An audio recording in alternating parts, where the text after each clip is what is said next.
everyone and welcome in Dying Light the Beast game. In today's tutorial I'm gonna show you how to change the fog quality, so stay with me and enjoy watching.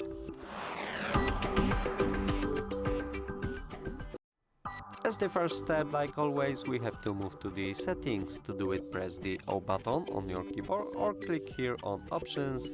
Now get into the video settings and press F, or get into the advanced video settings by clicking on this option.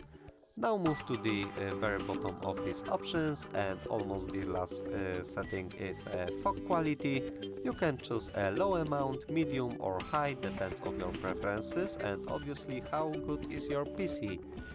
If you want to use a high fog quality, then let me tell you, it is a good choice because this game is beautiful and the fog quality should be also at the highest amount like other settings, but if your PC is not good enough, then you can change it to low amount, and maybe let's set up the high level for textures or shadows, because it is more worth to activate it on the highest level.